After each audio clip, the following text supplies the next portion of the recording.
చాలా మందికి ఈ దేశంలో అసలు వాళ్ళు పుట్టినటువంటి సమయం తెలియని వాళ్ళు ఉంటారు. పాపం వాళ్ళకి తెలియదు. వాళ్ళు జాతకర్మ చేయించుకున్న వాళ్ళు కారు, వాళ్ళకి జాతకాలు తెలియనప్పుడు ఎవరైనా ఇబ్బందులు పడుతున్నారనుకోండి, పెద్దలు ఏం చేస్తారంటే వాళ్ళు పడుతున్న ఇబ్బందిని వింటారు. బహుశः జాతకంలో వీళ్ళకి ఈ దోషం ఉండి ఉంటుందేమో అని అనుమానం ఉంటే ఓసారి శ్రీకాళహస్తి వెళ్ళి దర్శనం చేసుకో అంటారు. శ్రీకాళహస్తి వెళ్ళి దర్శనం చేసుకోని ఎందుకంటారంటే, లోపలికి వెడుతున్నప్పుడే అపసవ్యంగా వెడతాడు. శివానుగ్రహం, శివుడు శాసిస్తాడు. అపసవ్యం నీకు ఇష్టం, వాడు నాకు అపసవ్యంగా వచ్చాడు, అవమానం నాకు, కానీ నేను దాన్ని సత్కారంగా స్వీకరిస్తున్నా, వాడి జోలికి నువ్వు వెళ్ళడానికి వీల్లేదు. ఎందుచేత అంటారేమో, గ్రహములకు స్వాతంత్ర్యము లేదు. చాలామంది తెలియక శనీశ్వరుడు అంటుంటారు. శనీశ్వరుడు అన్న మాట లేదు అసలు. శనైశ్చరుడు, శనైహి చరహ. ఆయన చాలా మెల్లగా కదులుతాడు, మిగిలినటువంటి గ్రహాల్లాగా కదలడు, చాలా మందంగా కదులుతాడు. కాబట్టి మందుడు అని ఒక పేరు ఆయనకి. శనీశ్వర గ్రహం అనాలి తప్ప శనీశ్వర గ్రహం అనకూడదు. ఈశ్వరత్వము లేదు గ్రహములకు. అవి మేమీ ఫలితం ఇచ్చి తీరుతాం అనవు. పరమశక్తివంతమైనటువంటి పరమశివుడు ఎక్కడున్నాడో ఆయన శాసనానికి అవి వశవర్తులవుతాయి. అవి వశవర్తులై ఆయన చెప్పిన మాట వింటాయి. నేను ఒకప్పుడు నా జీవితంలో ప్రత్యక్షంగా చూశా. ఒక చోట ఒక ఆయన ఒక వ్యక్తి యొక్క జాతక చక్రాన్ని చూశాడు. అన్నీ అద్భుతంగా చెప్పాడు. ఏడాది క్రితం మీ భార్య గారి శరీరం విడిచిపెట్టారు, మీ దురదృష్టం అన్నాడు. ఆయన అన్నాడు, నా భార్య శరీరం విడిచిపెట్టలేదన్నాడు. వెంటనే ఆ జ్యోతిష్కుడు అన్నాడు, మీ భార్య గారు శరీరం విడిచిపెట్టినంత ప్రమాదం జరిగిందా అన్నాడు. ఆయన కాసేపు ఆలోచించి జరిగిందన్నాడు. నువ్వు శివభక్తుడివా అని అడిగాడు. అవును, మేము ఇంట్లో శివారాధన చేస్తాం. శివారాధన చేయడం అలవాటుగా చాలా తరాల నుంచి మీ ఇంట్లో ఉన్న కారణం చేత యథార్థమునకు శరీర పతనమైపోవలసిన నీ భార్య శరీరము పడలేదు, అంతవరకు తీసుకెళ్ళి వదిలిపెట్టించేశాడు ఈశ్వరుడు. శివభక్తుడవు కనుక ఆయన అనుగ్రహము చేత గ్రహములు శాసింపబడ్డాయి, నీ భార్య బ్రతికిందన్నాడు. నేను అక్కడే ఉన్నాను. నిజంగా నేను ఆశ్చర్యపోయాను. ఎందుకంటే అతని జీవితంలో ఆ సమయంలో జరిగినదే అతని భార్య వెళ్ళిపోవలసిన స్థితే నాకు తెలుసు. కానీ ఆమె బ్రతికింది. ఆమె బ్రతకడం వెనకాతల ఏ మర్మం ఉన్నదో వచ్చిన జ్యోతిష్కుడు చెప్పాడు. అంటే శివశాసనము అంత గొప్పది. అంతటి శాసకుడైన వాడు అప్రదక్షిణాన్ని అంగీకరించాడు. కానీ ఒక్క శ్రీకాళహస్తిలో మాత్రం అప్రదక్షిణాన్ని అనుగ్రహిస్తాడు. ఈ క్షేత్రమునకు ఇంకొక గొప్ప విశేషం ఉన్నది. నవగ్రహములను కవచముగా కట్టుకుని ఉంటాడు. కవచం ఎవరు కట్టుకుంటారు? యోధుడు కట్టుకుంటాడు. యోధుడి వలన కవచమునకు కీర్తి వస్తుందా, కవచము వలన యోధునకు కీర్తి వస్తుందా? అంటే ఎంత గొప్ప యోధుడు కట్టుకుంటాడు అన్న దాన్ని బట్టి కవచానికి కీర్తి వస్తుంది. నవగ్రహములు ఆయనకి కవచమై ఉంటాయి. అయినప్పుడు ఆయన చేతిలో అవి ఒక ఉపకరణం లాంటివి, ఆయన తీసి పక్కన పెట్టేటటువంటి ఒక ఆభరణ విశేషం లాంటివి అవి. ఆయనకి ఎవడు భక్తితో ఉంటాడో అటువంటి వాడిని గ్రహములు కూడా చెనకలేవు. నమః శివాభ్యాం అశుభాపహాభ్యాం అని ఆయన అనుగ్రహాన్ని పొందాడనుకోండి, ఆపద వచ్చేస్తోందని మనకి తెలియదు. ఆపద అన్న మాటకు అర్థం ఏమిటంటే, మన బుద్ధి చేత మనము తప్పించుకోలేనిది. మన దగ్గర ఎన్ని ఉపకరణములు ఉండనివ్వండి, వాటితో మనం బయటపడలేనంత పెద్ద ప్రమాదము వచ్చేస్తే దానిని ఆపద అంటారు. ధర్మరాజు గారు కృష్ణుడితో మాట్లాడుతూ భారతంలో అంటాడు, ఆపద గడువం బెట్టను ఓపి శుభంబైనదా అని నొడగొట్ప అంటాడు. ఆపద చాలా ఒక్కొక్కసారి మన బుద్ధితో తప్పించుకోలేము. అసలు అలా ఎందుకు తప్పిందో కూడా మనకు అర్థం కాదు. నాకే తెలిసి ఒక విశేషం చెప్తాను. ఒకప్పుడు ఒక వ్యక్తి మోటార్ సైకిల్ మీద ఎడుతున్నాడు. చీకటిగా ఉంది, అది కొంచెం డొంక ప్రదేశం. ఆయన ఏదో ఆలోచిస్తూ బయలుదేరాడు. అరే లైట్ వేయలేదని గుర్తొచ్చి లైట్ వేశాడు. తీరా లైట్ వేసిన తర్వాత చూశాడు, రోడ్డుకు అడ్డంగా నల్లత్రాసు పడుకునుంది. అక్కడ దాకా వెళ్ళిన తర్వాత ఇంకా ఆయన బుద్ధి పనిచేయలేదు. అకస్మాత్తుగా బ్రేక్ తొక్కాడు, బండి అయిపోయింది. నల్లత్రాసు అటు వెళ్ళిపోకుండా ఇలా వెనక్కి వచ్చింది. వెనక్కి వచ్చి పడగ విప్పింది. మోటార్ సైకిల్ మీద ఉన్నవాడు రెండు కాళ్ళు దాని మీద పెట్టడగా, ఎప్పుడైతే ఆగిందో ఎడం కాలు కింద పెట్టాడు. ఎడంకాలు కింద పెట్టి బండేపాడు. వెనక్కే వచ్చినటువంటి నల్ల త్రాసు పడగ విప్పింది. ఇంకా మోటార్ సైకిల్ ఇంజిన్ పనిచేస్తోంది కాబట్టి శబ్దం వస్తోంది. అది ఇలా ఒకసారి చూసింది, ఇలా ఒకసారి చూసింది. పాదం సిద్ధంగా ఉంది, కొట్టచ్చు. కొట్టకుండా ఎందుకో వెనక్కి తీసేసి పక్కకి వెళ్ళిపోయింది. దానికి ఏం కారణం చెప్పాలి? అది కొట్టడానికి కొట్టకపోవడానికి మధ్యలో ఎవరున్నారు? అప్పుడు ఆ వ్యక్తి చదువుకున్నటువంటి విద్యార్హతలు తీసుకురాగలడా, లేకపోతే నాకు బ్యాంకులో ఇంత డబ్బు ఉందని తీసుకొచ్చి చూపిస్తాడా, నాకు ఇంత పరివారం ఉందని చూపిస్తాడా, నాకు ఇంత సరస్వతీ కటాక్షం ఉందని చూపిస్తాడా? ఏది కాపాడుతుంది? అది ఆపద అంటారు. ఆ సమయంలో పామా నువ్వు ఆయనను చెనకవద్దు, తప్పుకో, వెళ్ళిపో వెనక్కి అని శాసించగలిగిన వాడు ఒకడున్నాడు. వాడు నీ మాంసచక్షువుకు కనపడవచ్చు, కనపడకపోవచ్చు. అటువంటి వాడెవరున్నాడో వాడు మాత్రమే ఆపద తీసేస్తాడు. ఆపద చెప్పకుండా ఎలా తీస్తాడో శుభం ఇచ్చేటప్పుడు చెప్పకుండా అలా ఇస్తాడు. నీ మీద నేను ప్రీతి చెందానోయ్, రేపు నీకో శుభవార్త చెప్తున్నాను అనేం చెప్పడం, చెప్పకుండా శుభాలు ఇస్తాడు. అలా శుభాలు ఇవ్వడం తప్ప అశుభం చెయ్యడం చేత కాని వాడెవరో ఆయన్ని శివ అని పిలుస్తాడు. అటువంటి శివుడు అశుతోషుడైన క్షేత్రం శ్రీకాళహస్తి. అందుకే ఈ క్షేత్రం దగ్గరికి వచ్చేటప్పటికి ఒక విశేషం ఉంటుంది. మీరు ఏం చేశారన్న దానితో సంబంధం ఉండదు. కేవలముగా క్షేత్ర ప్రవేశం చేసి ఒక నమస్కారం చేస్తే చాలు. శ్రీకాళహస్తి క్షేత్రం గురించి పెద్దలు ఏం చెప్తారంటే, ఈ క్షేత్రంలోకి వచ్చి నివాసం ఉంటే చాలు. రోజు వచ్చి కాళహస్తీశ్వరలింగాన్ని మీరు దర్శనం చేశారా, జ్ఞానప్రసూనమ్మను చూశారా అన్న దాంతో సంబంధం ఉండదు. ఈ క్షేత్రంలో నివాసం చేసి ప్రాణం వదిలిపెట్టేశాడు అనుకోండి, వాడు మోక్షమునే పొందుతాడు. ఎందుకంటే వాడు కైలాసవాసం చేసిన వాడితో సమానం. అందుకని వాడిని ఇంకొకళ్ళు ముట్టుకోవడానికి వీల్లేదు. శ్రీకాళహస్తి ప్రవేశమునకు ఒక్కదానికే సాక్షాత్ కైలాస ప్రవేశము కిందే శాస్త్రం తీసుకుంటుంది. అంత గొప్ప క్షేత్రం. ఇటువంటి క్షేత్రంలో నది అంత గొప్పదై ఉండడం, విఘ్నేశ్వరుడు సర్వోత్కృష్టమైనటువంటి స్థితిని పొంది ఉండడం ఒక అద్భుతమైనటువంటి విశేషం. సాధారణంగా క్షేత్రానికి ఒక నది ఉంటుంది, ఒక పుష్కరిణి ఉంటుంది.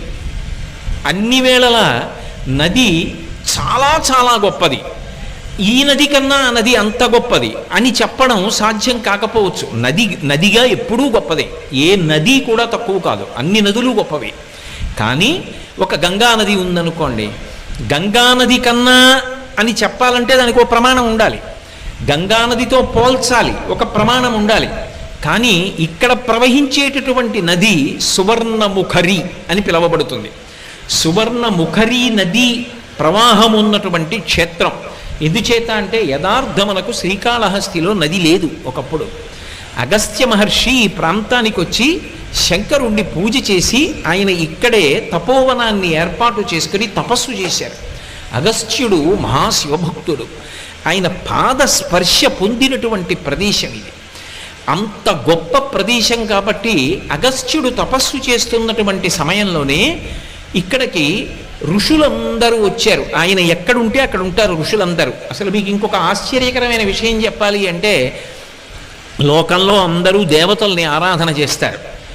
అగస్త్యుడు ఎక్కడైనా ఉంటే దేవతలు తమ స్థానాలు పెట్టుకుంటారు. నేను రోజు వచ్చి ఇక్కడ కూర్చుంటాను అగస్త్యుడిని చూడడానికి, అందుకని ఇది నా స్థానం అని చెప్పి ఏ దిక్కున ఉండవలసిన దేవత ఆ దిక్కున ఆశ్రమంలో కూర్చుంటాడు. ఎందుకు కూర్చుంటాడో తెలుసా? అగస్త్యుడు చూడడానికి కాదు, అగస్త్యుడిని చూడడానికి. కావాలంటే మీరు రామాయణం చదవండి, ఆయన ముద్ర అలా ఉంటుంది.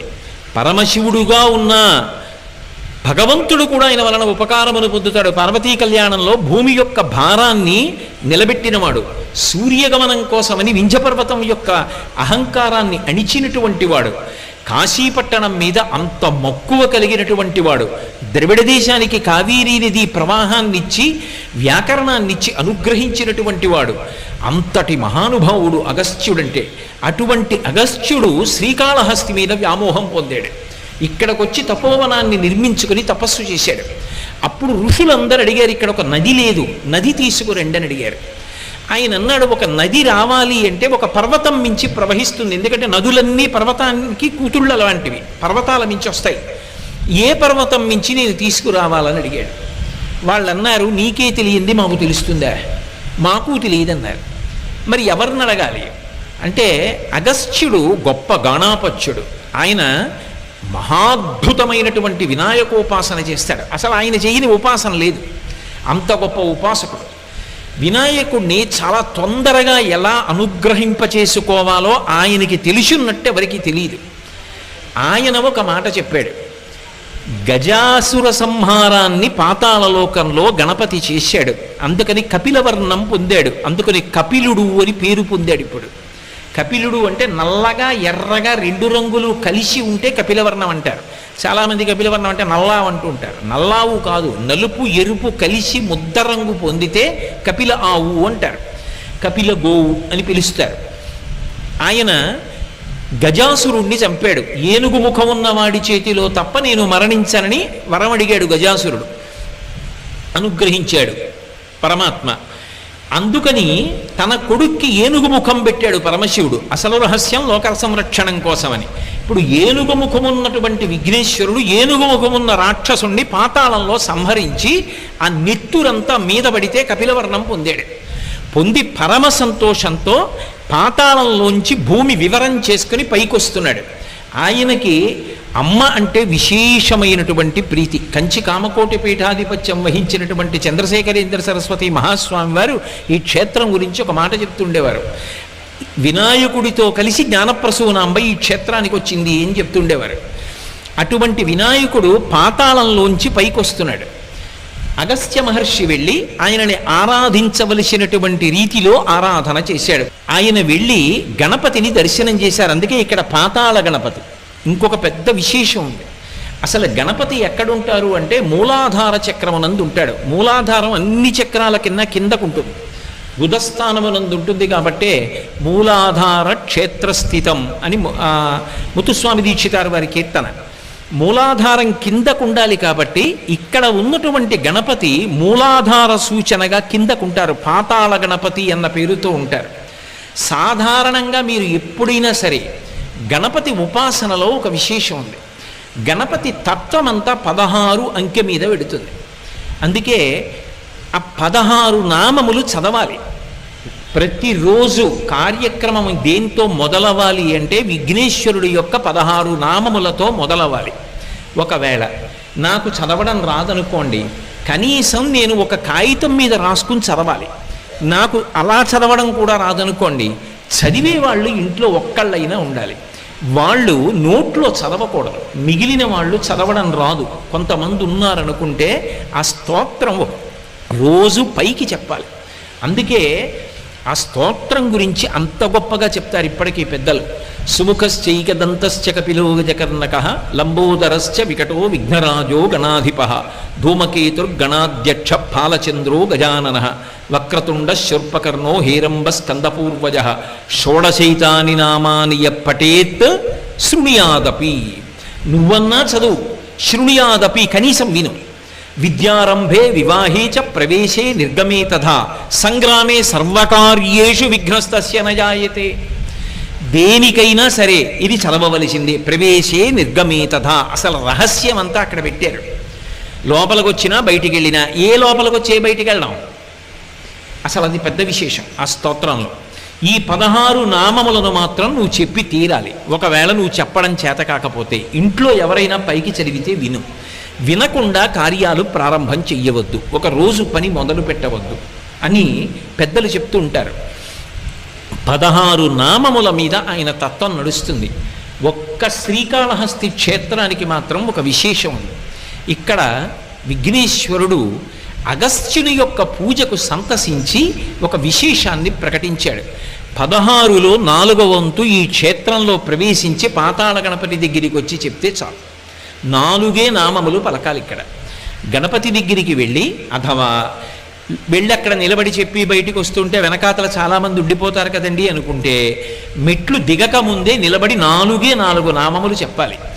ఏమని చెప్పాలి అంటే గజాననారి అంటే ఏనుగు ముఖము కలిగినటువంటి అసురుడు, రాక్షసునికి శత్రువైనటువంటి వాడు. గజానన అంటే ఏనుగు ముఖం ఉన్నవాడు, అరి అంటే శత్రువు. గజాననారి ఏనుగు ముఖము కలిగినటువంటి రాక్షసునకు శత్రువైనటువంటి వాడా. అలాగే అగస్త్యుని చేత స్తోత్రము చేయబడినటువంటి వాడా. కనీసం నామంగా అక్కర్లా, ఇలా చెప్పినా చాలు.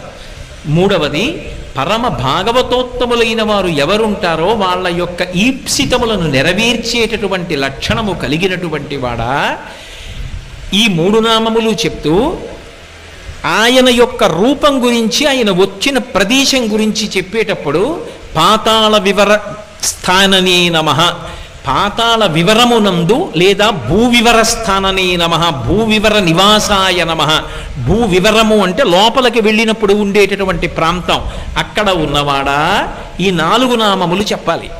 ఈ 4 నామములు కనీసం దేవాలయం దగ్గర ఓ బోర్డు అన్నా ఉండాలి తెలియని వాళ్ళ కోసం. ఉంటే వెళ్ళేటటువంటి వాళ్ళ 4 నామములు చెప్పి మెట్లు దిగి విఘ్నేశ్వరుణ్ణి స్తోత్రం చేస్తారు, ఒక నమస్కారం చేస్తారు. అంటే 16 నామములు చెప్తే ఇచ్చేటటువంటి ఫలితం ఇక్కడికొచ్చి 4 నామములు చెప్తే నేను కాపాడతానని ప్రతిజ్ఞ చేశాడు. అందుకే అగస్త్యుణ్ణి అనుగ్రహించి నీకు స్ఫురణలో లేదు, మరిచిపోయావు.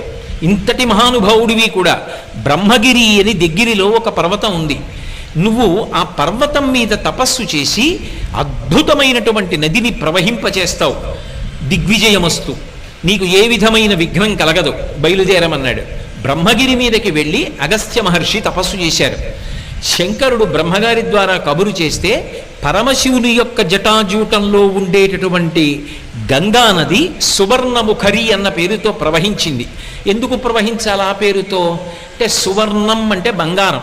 బంగారానికి 2 రకములైన లక్షణాలు ఉంటాయి. భగవంతుడికి ఏ లక్షణం ఉంటుందో బంగారానికి ఆ లక్షణం ఉంటుంది. భగవంతుడు చూడండి, ఘోర రూపం ఆయనదే, అఘోర రూపం ఆయనదే. సనాతన ధర్మంలో బాధలు పెట్టడానికి, భయపెట్టడానికి ఒకడు, భయాన్ని తీసేసి రక్షించడానికి ఒకడు ఉండరు.